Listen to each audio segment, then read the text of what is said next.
Assalamualaikum warahmatullahi wabarakatuh. Oke, balik lagi di channel ini bersama saya. Oke, pada kesempatan kali ini saya akan membahas berita yang lagi hits gitu ya kalau nggak salah, tentang pencabutan kepesertaan kartu prakerja. Jadi di sini aku udah ngerangkum 5 kemungkinan penyebab kartu prakerjanya dicopot atau dicabut. Tapi sebelum kita mulai, jangan lupa like, komen, dan subscribe dan share ke kawan-kawan kalian. Oke, sebelum kita mulai, intro dulu.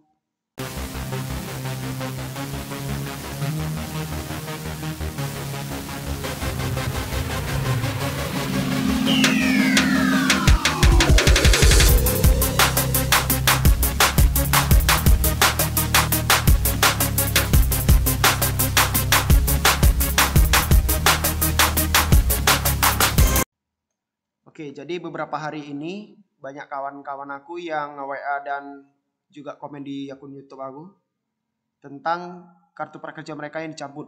Nah, jadi kurang lebih seperti ini.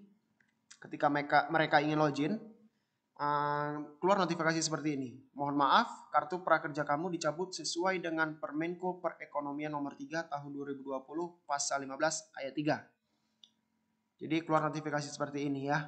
Nah, untuk notifikasi ini berlaku bagi mereka yang belum mendapatkan insentif ataupun yang sudah.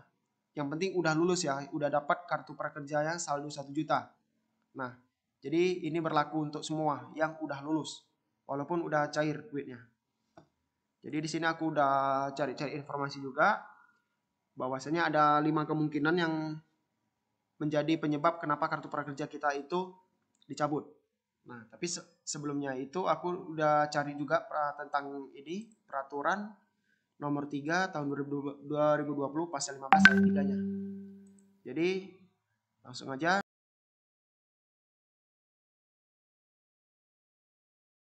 Kemungkinan pertama.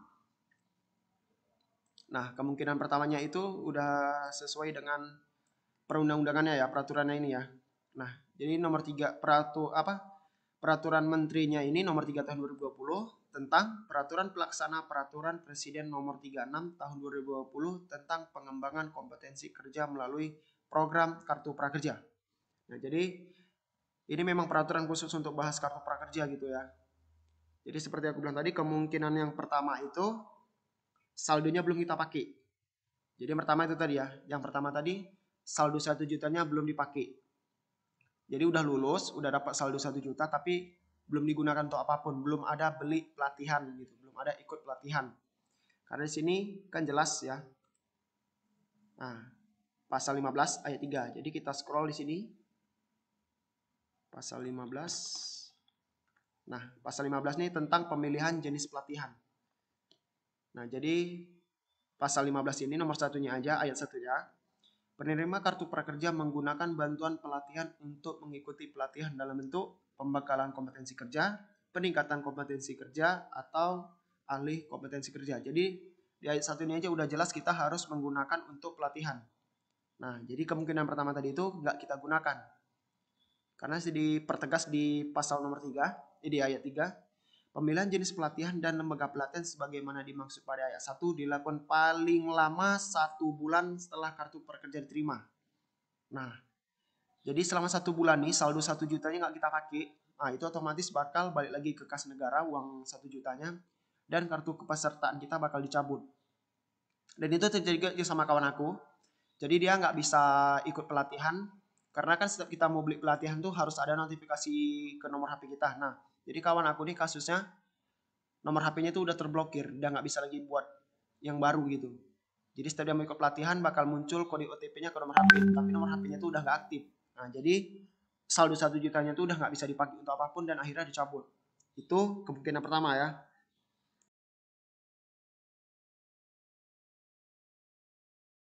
Nah, jadi yang kedua yaitu belum selesai pelatihan.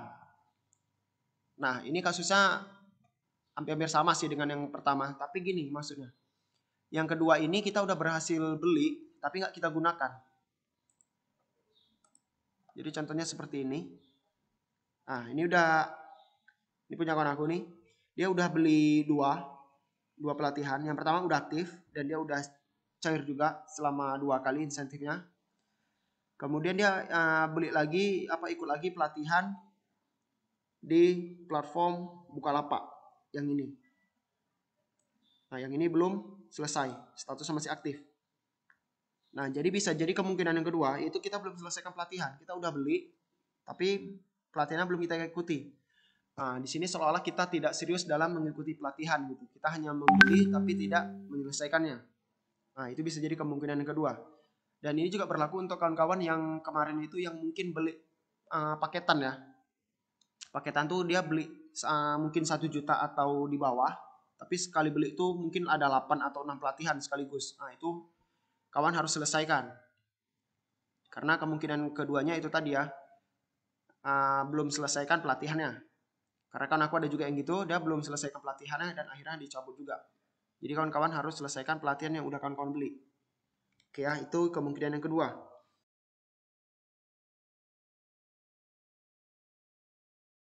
Nah, kemungkinan yang ketiga yaitu dapat bantuan BLT. Nah, di sini kawan aku udah aku chat juga tadi yang bermasalah, ternyata orang tuanya itu mendapatkan bantuan BLT. Oke ya, jadi gini, selama pandemi ini kan kita yang mendapat kartu prakerja ini tidak mendapatkan bantuan apapun dari pemerintah, baik itu PKH ataupun sebagainya. Kemudian kan diluncurkan program bantuan langsung tunai atau BST juga yang dari desa gitu kan. Nah, bisa jadi itu juga penyebabnya.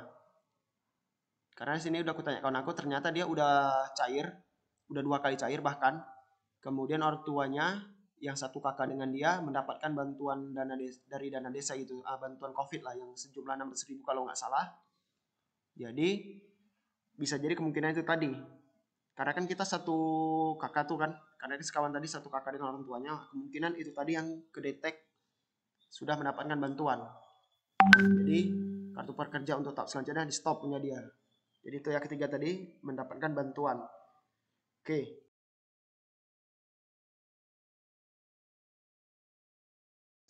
Nah, jadi kemungkinan keempat ini kawan-kawan tuh lulus polisi ataupun PNS. Nah, jadi contohnya gini ya.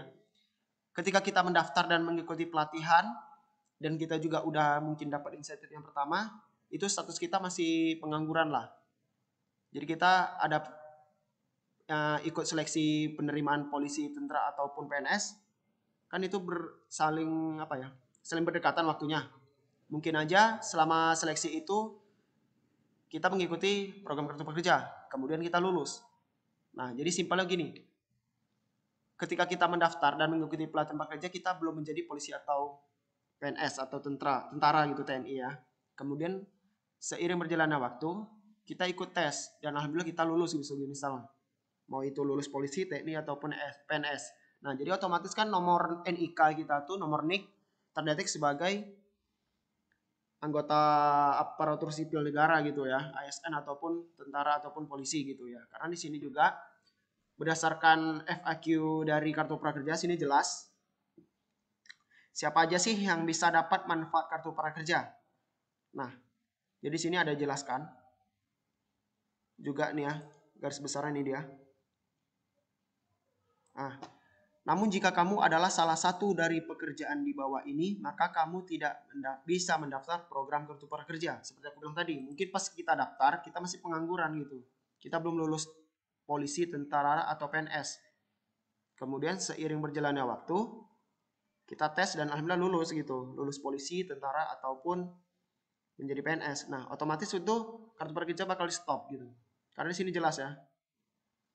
Yang nggak boleh itu pejabat negara, kemudian pimpinan dan anggota DPR, DPRD, kemudian aparatur sipil negara, ini termasuk PNS, kemudian prajurit Tentara Nasional Indonesia itu TNI, kemudian menjadi anggota Kepolisian Negara Republik Indonesia itu polisi, kemudian kepala desa dan perangkat desa, dan yang terakhir itu direksi, komisaris, dan dewan pengawas Badan Usaha Milik Negara atau BUMN atau BUMD. Nah, seperti bilang tadi ya, mungkin yang nganggur tadi kisaran umur 18 sampai 22 lah mungkin gitu kan. Kemudian tes dan lulus menjadi TNI ataupun polisi. Atau yang di atas 25 tahun itu dia tes PNS kemudian lulus. Nah, otomatis kan seiring berjalan waktu otomatis terdetek sebagai aparatur negara kita, jadi bakal di stop itu ya. Jadi nomor 4 tadi kemungkinannya itu kita lulus menjadi aparatur negara ataupun TNI ataupun polisi itu ya.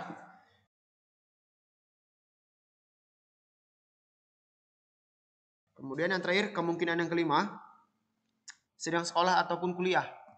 Nah, karena di sini jelas, ini aku nengok di Instagram Kartu Prakerja, bahwasanya 3 syarat mudah untuk mendapatkan kartu prakerja itu pertama WNI, kemudian nomor 2 usia di atas 18 tahun, dan yang ketiga tidak sedang sekolah atau kuliah.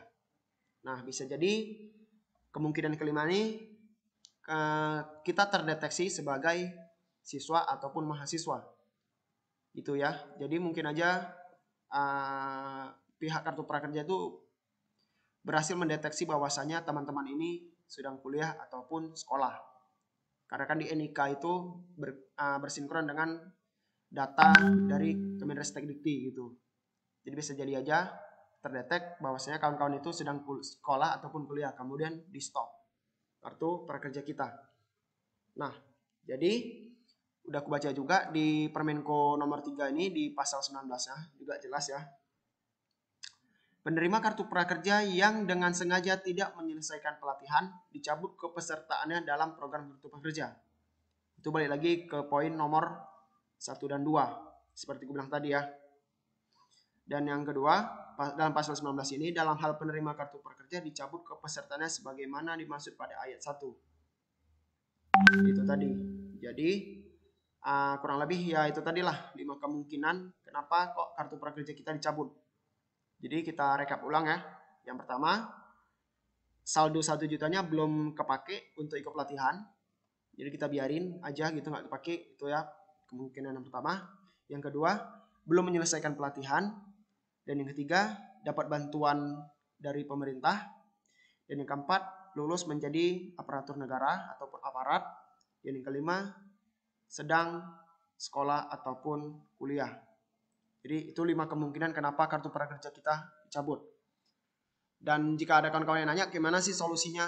Kalau solusinya sih memang nggak ada, hanya ikhlaskan aja kartu prakerjanya gitu ya.